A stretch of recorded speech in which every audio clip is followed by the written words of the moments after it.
Hello everyone, this is Roli Pandey. 2 year की previous year papers की English pedagogy की practice हमने कर ली है। आज हम 3rd ईयर का पीवाईक्यू स्टार्ट करेंगे। तो स्टार्ट करते हैं। क्वेश्चन नंबर 1 है हमारा, लैंग्वेज इज नॉट, मतलब इनमें से कौन सा ऐसा ऑप्शन है जो कि भाषा नहीं है। सिंबॉलिक नहीं होती है, ये ऑप्शन गलत है। भाषा जो है वो सिंबॉलिक ही होती है। जितने भी A to Z हो या फिर हिंदी में छोटा आ से लेकर के ज्ञा तक हो, ये सारे एक सिंबल ही हैं। तो भाषा सिंबॉलिक होती है। सोशल भी होती है भाषा, क्योंकि हम इंटरेक्शन के लिए भाषा का यूज करते हैं। आर्बिट्रेरी ये भी नहीं होती है। भाषा कैसी होती है? इंस्टिंक्टिव होती है, मतलब कि व्यवहारिक होती है। भाषा कैसी होती है? व्यवहारिक होती है। तो क्वेश्चन नंबर 1 का राइट ऑप्शन क्या हो जाएगा? Option number 2, that is instinctive. Question number 2 है हमारा, when language development is a deliberate and conscious effort, language is, मतलब अगर जो भाषा का विकास है वो किसी ना किसी गोल के साथ हम लोग करते हैं। भाषा का विकास किसी ना किसी उद्देश्य से किया जाता है और कॉन्शियस होकर के, चैतन्य रूप से हम कोशिश करके भाषा को सीखते हैं। तो फिर भाषा कैसे हुई, कैसे सीखी गई? एक्वायर करके, या फिर ऑन करके, या फिर ब्रश्ड अप करके, या फिर सीख कर सीखी गई। तो राइट ऑप्शन क्या हो जाएगा क्वेश्चन नंबर 2 का? Option number 4, that is learned, मतलब सीख कर भाषा को सीखा जाता है। अगर कोई भी चीज उद्देश्य के साथ और कॉन्शियस होकर के एफर्ट्स लगा करके सीखी जाती है, तो इसका मतलब वो चीजें कैसे की गई है? ऐसे एक अपने आप से इन्नेट होकर के वो चीज नहीं आई, वो चीज बाहर से हमने सीखी है। मतलब कि भाषा फिर क्या हो गई? सीखी गई है। तो क्वेश्चन नंबर 2 का राइट ऑप्शन क्या हो जाएगा? Option number 4, that is learned. फिर क्वेश्चन नंबर 3 है हमारा, what is a task in task based language learning. जो टास्क बेस्ड लैंग्वेज लर्निंग होती है उसमें टास्क का मतलब क्या होता है? टास्क क्या होता है? A piece of work which exposes learners to language, या फिर a piece of work which enables learner to do an activity, या फिर a piece of work for the parents to do their childrens homework, या फिर a piece of activity for teachers to do in the classroom. तो इसका right option हो जाएगा option number 2। Task क्या होता है? टास्क जो भी काम करना है, उस काम करने का वो हिस्सा, वो भाग होता है जो कि हमको उस एक्टिविटी को करने के लिए गाइडेंस प्रोवाइड करता है, या फिर उस एक्टिविटी को करने के लिए इंफॉर्मेशन देता है।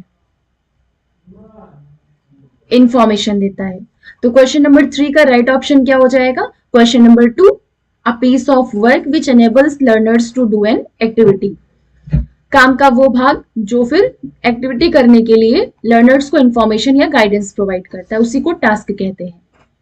क्वेश्चन नंबर 4 है हमारा, travelogue is a genre of poetry, या फिर क्रिटिसिज्म, या फिर बिब्लियोग्राफी, या फिर लिटरेचर। सबसे पहले समझ लेते हैं ट्रैवलॉग होता क्या है, किसको बोलते हैं, इसकी डेफिनेशन क्या होती है। ये कोई भी लिटरेचर है, या फिर ये तो डायरेक्ट ऑप्शन हो जाएगा आपका राइट ऑप्शन, कोई भी बुक है या कोई भी फिल्म है, जब उसको पिक्टोरियल फॉर्म में रिप्रेजेंट किया जाता है, चित्रात्मक रूप से जब उसको रिप्रेजेंट किया जाता है, फिर एक्सप्लेन किया जाता है, तो फिर उसी को ट्रैवलॉग कहते हैं। ट्रैवलॉग में होता क्या है, कोई भी यात्री या कोई भी ट्रैवलर होता है, वो अलग अलग प्लेसेस पर ट्रैवल करता है। ट्रैवल करने के बाद जो भी उसके एक्सपीरियंसेस होते हैं, उन एक्सपीरियंसेस को किसी बुक में स्टोर करके रख लेता है, उसी को लिटरेचर कहते हैं। तो ट्रैवलॉग क्या हुआ? इज अ जेनरे ऑफ, मतलब विधा बोलते हैं इसको हिंदी में। विधा किस चीज की है? लिटरेचर की है। ट्रैवलॉग क्या होता है? जैसे कि हिस्ट्री में हमने पढ़ा है कि इंडिका, ये बुक किसने लिखी थी? मेगास्थनीज ने लिखी थी। कब लिखी थी? जब वो इंडिया से ट्रैवल करके गए थे, तो यहाँ के जो भी उनके अनुभव थे, जो भी एक्सपीरियंसेस यहाँ पे हुए थे, उसी को उन्होंने अपनी बुक में इंडिका में लिखा था। तो ये क्या हो गया, एक तरीके का लिटरेचर हो गया। तो ट्रेवेलॉग क्या होता है, जब कोई भी यात्री या कोई भी ट्रेवलर अलग अलग जगहों पर घूमकर अपने एक्सपीरियंसेस को किसी बुक के फॉर्म में लिखता है, उसी को ट्रेवेलॉग कहते हैं। और उस बुक को क्या कहा जाता है, लिटरेचर कहा जाता है। तो क्वेश्चन नंबर 4 का राइट ऑप्शन क्या हो जाएगा, option number 4, that is literature. Question number 5 है हमारा, most important aspect of an effective language classroom is to provide learners with an opportunity to. मतलब कि एक इफेक्टिव लैंग्वेज क्लासरूम बच्चों को प्रोवाइड कराने के लिए उन्हें कौन सी अपॉर्चुनिटी ऐसी है जो देनी चाहिए, जो सबसे ज्यादा इंपॉर्टेंट है भाषा सीखने के लिए। इमिटेट करना, मतलब कि देख करके, अनुकरण करके वो सीखे, या फिर इंटरैक्ट करके, या फिर इंटरफेयर करके, या फिर एसेस मतलब आकलन करके। तो क्वेश्चन नंबर 5 का राइट ऑप्शन हो जाएगा ऑप्शन नंबर 2, मतलब इंटरैक्ट। जब बच्चे एक दूसरे से इंटरेक्शन करेंगे, इंटरेक्शन करके अपने जो व्यूज हैं उनको एक्सप्रेस करेंगे, मतलब एक्सप्रेशन ऑफ व्यूज होंगे, अपने दृष्टिकोण, अपने विचारों को एक्सप्रेस करेंगे। तो इस तरीके से इंटरेक्शन करने से क्या होगा कि उनके अंदर लैंग्वेज डेवलपमेंट होगी, मतलब भाषा का विकास होगा, जो भाषा सिखानी है। तो क्वेश्चन नंबर 5 का राइट ऑप्शन क्या हो जाएगा, option number 2, that is interact या फिर इंटरेक्शन। क्वेश्चन नंबर 6 है हमारा, a teacher of class 5th is practicing interactive listening in the class she should focus on। Class 5th की एक टीचर है जो कि इंटरेक्टिव लिसनिंग मतलब इंटरेक्शन करा करके सुनना सिखा रही है क्लास में, तो उसको किस चीज पे सबसे ज्यादा फोकस करना चाहिए, लिसनिंग एंड रिस्पॉन्डिंग, या फिर listening and observing speaker's attitude, या फिर listening to word stress and intonation, या फिर लिसनिंग टू द प्रोनाउंसिएशन। तो इसका राइट ऑप्शन हो जाएगा option number 1, listening and responding. अगर इंटरेक्टिव लिसनिंग को इफेक्टिव बनाना हो, तो इसका मेन गोल सिर्फ ये नहीं होता है कि बच्चे बस केवल बैठ करके उसको सुने, जो फिर मतलब स्पीकर जो कुछ भी बोल रहा है, बल्कि जो 5th क्लास के बच्चे होते हैं, 5th क्लास के बच्चों में किसी भी चीज को सुनकर उस पर रिस्पॉन्ड करने की स्किल जो है वो डेवलप हो जाती है। रिस्पॉन्ड करने की जो स्किल है वो डेवलप हो जाती है। इस वजह से जब इंटरेक्टिव लिसनिंग हो रही हो उस टाइम में टीचर को इस बात पे फोकस करना चाहिए कि बच्चे सिर्फ सुने ही ना, बल्कि सुनने के बाद उस पे रिस्पॉन्ड भी करें। तो ये उसका उद्देश्य होता है इंटरेक्टिव लिसनिंग का। तो क्वेश्चन नंबर 6 का राइट ऑप्शन क्या हो जाएगा, option number 1, that is listening and responding. Question number 7 है हमारा, a word with same spelling, same pronunciation as another but with the different meaning. तो उस वर्ड को क्या कहेंगे, सिनोनिम, या फिर होमोनिम, या फिर होमोफोन, या फिर एंटोनिम। उसको बोलेंगे होमोनिम। जो सिनोनिम होता है उसका मतलब होता है एग्जैक्ट सेम मीनिंग, मतलब कि उसके जो मीनिंग्स होते हैं, अदर मीनिंग्स होते हैं सेम वर्ड के, उसको सिनोनिम कहते हैं। जो अपोजिट मीनिंग्स होती हैं उनको एंटोनिम कहते हैं। इसके अलावा जो स्पेलिंग तो सेम होती है, मतलब स्पेलिंग सेम नहीं होगी लेकिन प्रोनाउंसिएशन सेम होगा और मीनिंग भी डिफरेंट होगी, उसको होमोफोन कहते हैं। तो क्वेश्चन नंबर 7 का राइट ऑप्शन क्या हो जाएगा, option number 2, that is homonym. Question number 8 है हमारा, a shorter form of a group of words which usually occurs in an auxiliary verb is. Group of words का ऐसा ग्रुप जो कि शॉर्टर फॉर्म हो, उन वर्ड्स के ग्रुप का शॉर्टर फॉर्म हो, जो कि यूजुअली कहां पे होता है, ऑक्सिलरी वर्ब्स में। उनको क्या कहा जाता है, उन्हें कहते हैं कॉन्ट्रैक्शन। क्या कहा जाता है, कॉन्ट्रैक्शन। कॉन्ट्रैक्शन मतलब जैसे कि नॉर्मली लिखा जाता है आई एम, इसको कॉन्ट्रैक्ट करके कैसे लिखा जाएगा, एम, या फिर आई कैन नॉट, इसको कॉन्ट्रैक्ट करके कैसे लिखेंगे, आई कांट। तो ये क्या हो गया, कॉन्ट्रैक्शन हो गया किसका, ये था group of words, in group of words को शॉर्टर फॉर्म में लिख दिया गया, तो इसको क्या कहेंगे, कॉन्ट्रैक्शन बोलेंगे। और ये एम है, कैन है, ये सारे कैसे वर्ब्स होते हैं, ऑक्सिलरी वर्ब्स होते हैं। मतलब यूजुअली कहां पे ये shorter form of a group of words use हो रहे हैं, ऑक्सिलरी वर्ब में। तो इस वजह से इसका राइट ऑप्शन क्या हो जाएगा क्वेश्चन नंबर 8 का, option number 4, that is contraction. Question number 9 है, Aditi, a visually challenged child in the class 4th, does not have any text in Braille. How can a teacher facilitate her in reading the English textbook? Aditi जो कि class 4th में है और visually challenged है, मतलब दृष्टि बाधित है, उसको देखने में दिक्कत है। Does not have any text in a Braille, उसके पास ऐसा कोई भी, मतलब ब्रेल लिपि होती है, ब्रेल लिपि आपको पता होगा, डॉट्स करके ऐसे एक पेज पे होता है जिनको बच्चे टच करके और फील करके उस वर्ड को पहचानते हैं। तो ब्रेल जैसा कोई टेक्स्ट उसके पास नहीं है, तो टीचर किस तरीके से फैसिलिटेट करेगी कि बच्ची या फिर अदिति जो स्टूडेंट है वो इंग्लिश की टेक्स्ट बुक को रीड कर सके। She may ask the principal to arrange a special teacher for her, या फिर she may arrange and give the audio CD of the text book to the child, या फिर instead of focusing on this single child she may use her energy in teaching the remaining class. She may ask her parents to look after the child. Teacher का पहला काम क्या होता है, बच्चे की कोई भी परेशानी है तो सबसे पहले उस चीज से खुद से टैकल करें। अगर खुद से नहीं हो रही उसके बाद पेरेंट्स या प्रिंसिपल से बात करने की कोई बात होती है। तो यहाँ पे प्रिंसिपल से कहना, ये भी ऑप्शन गलत हो जाएगा।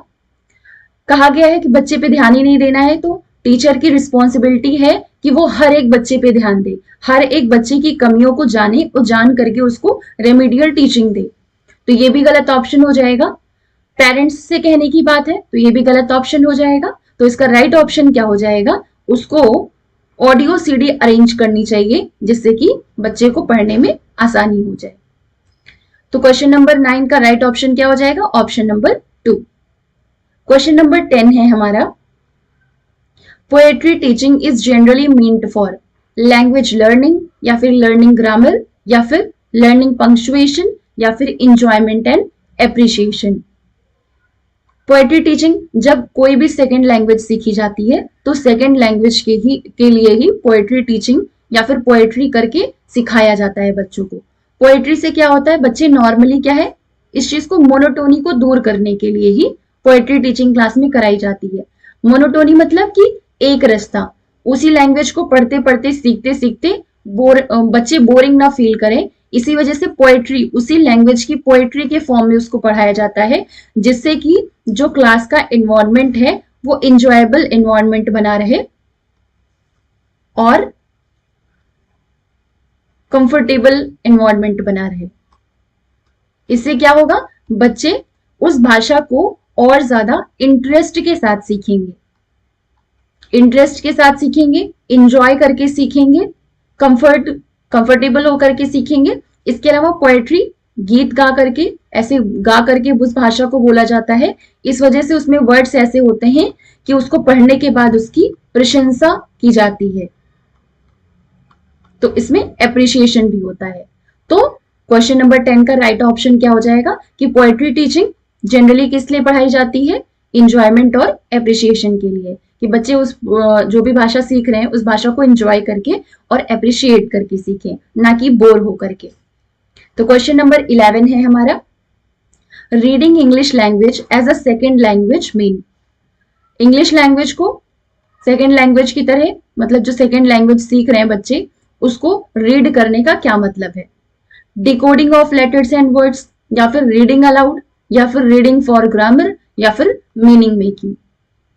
कोई भी लैंग्वेज अगर सीखनी है तो उसकी रीडिंग पर सबसे ज्यादा फोकस किया जाता है, क्योंकि सेम चीज को बार बार रीड करने से कौन सा वर्ड कहाँ पे यूज होता है, उन वर्ड्स का यूज, उनका पैराग्राफ, उनके जो ग्रामर के रूल्स हैं वो सारी चीजें धीरे धीरे अपने आप ही समझ में आने लगती है। इस वजह से सेकंड लैंग्वेज अगर सीखनी हो तो उसके लिए रीडिंग को सबसे ज्यादा इंपॉर्टेंट बनाया जाता है।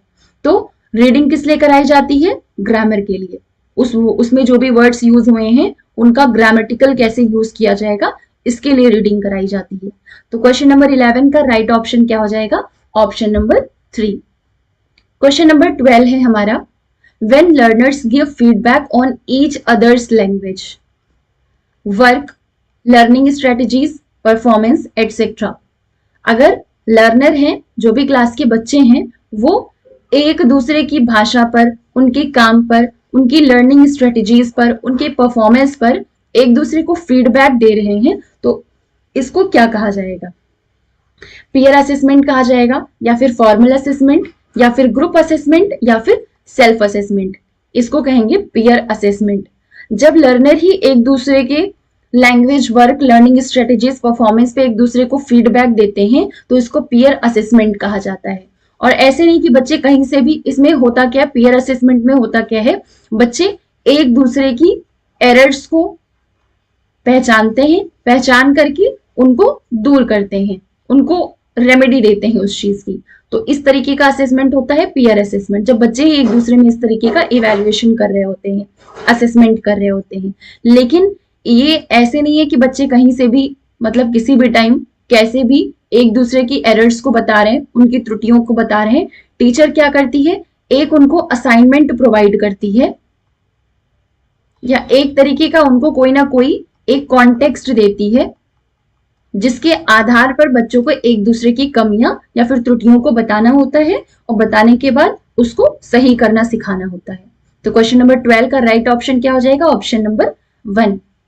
क्वेश्चन नंबर 13 है, a teacher after completing our chapter ask the students some questions to review their learning and check their understanding. तो the questions she is asking will be based on, एक teacher ने एक chapter को complete किया, complete करने के बाद उसको बच्चों से कुछ क्वेश्चंस पूछने चाहिए या पूछेगी, जिससे कि वो बच्चों का जो भी लर्निंग हुई है उसको चेक कर सके और उसको रिव्यू दे सके, या फिर बच्चों को कितना समझ में आया इस चीज को चेक कर सके। तो फिर टीचर को किस तरीके क्वेश्चन पूछने चाहिए? मिडिल ऑर्डर थिंकिंग स्किल के, या फिर लोअर ऑर्डर, या फिर हाइपर ऑर्डर, या फिर हायर ऑर्डर थिंकिंग स्किल्स के? टीचर को मिडिल ऑर्डर थिंकिंग स्किल्स के क्वेश्चंस बच्चों से पूछने चाहिए चैप्टर कंप्लीट करने के बाद। क्वेश्चन नंबर 13 का राइट ऑप्शन क्या हो गया? Option number 1। क्वेश्चन नंबर 14 है हमारा, a good teaching learning material, जिसको टीएलएम बोलते हैं, कैन बेस्ट। अच्छा टीएलएम किसे कहा जाएगा? जो टीचिंग लर्निंग प्रोसेस को फैसिलिटेट करेगा, या फिर एंटरटेनमेंट का सोर्स होगा, या फिर टीचर की मदद करेगा किस चीज में? मटेरियल ट्रांजैक्ट करने में, बच्चों को देने में बिना किसी मॉडिफिकेशन के, या फिर लर्नर की हेल्प करेगा लैंग्वेज को सीखने में। तो इसका राइट ऑप्शन क्या हो जाएगा? Option number 1। मतलब एक अच्छा टीएलएम, एक अच्छा टीचिंग लर्निंग मटेरियल वो होता है जो कि टीचिंग लर्निंग प्रोसेस को फैसिलिटेट करता है, सुविधाजनक बनाता है। तो क्वेश्चन नंबर 14 का राइट ऑप्शन क्या हो गया? Option number 1, that is facilitate the teaching learning process. Question number 15 है हमारा, while providing feedback to the parents, a teacher should not। जब टीचर पेरेंट्स को फीडबैक दे रही हो उनके बच्चों के बारे में, तो टीचर को क्या चीज नहीं करनी चाहिए? Compare the current performance of the child with her previous performance. ये ऑप्शन सही है, क्योंकि अगर प्रीवियस परफॉर्मेंस से कंपेयर करके करेंट परफॉर्मेंस बताएगी, तभी पेरेंट्स को पता चलेगा कि बच्चे में कितना इंप्रूवमेंट करवाना है। Give qualitative feedback about the child, मतलब कि जो गुणात्मक फीडबैक है वो बच्चे के बारे में पेरेंट्स को देना चाहिए, ये भी सही चीज है। Share the incidents recorded in the anecdotes, anecdotal records में जो भी इंसिडेंट्स हुए हैं उन सारी चीजों को शेयर करना चाहिए पेरेंट्स से, ये भी सही है। Compare their child with other children, तो ये हमारा राइट ऑप्शन है, ऑप्शन नंबर 4। मतलब टीचर को क्या नहीं करना चाहिए फीडबैक देते टाइम पेरेंट्स को? उनको दूसरे बच्चे से कंपेयर करके उस बच्चे के बारे में नहीं बताना चाहिए। तो ये था हमारा क्वेश्चन नंबर 15 तक, third previous year English pedagogy का। मिलते हैं नेक्स्ट वीडियो में। 4th ईयर PYQ के साथ। Thank you.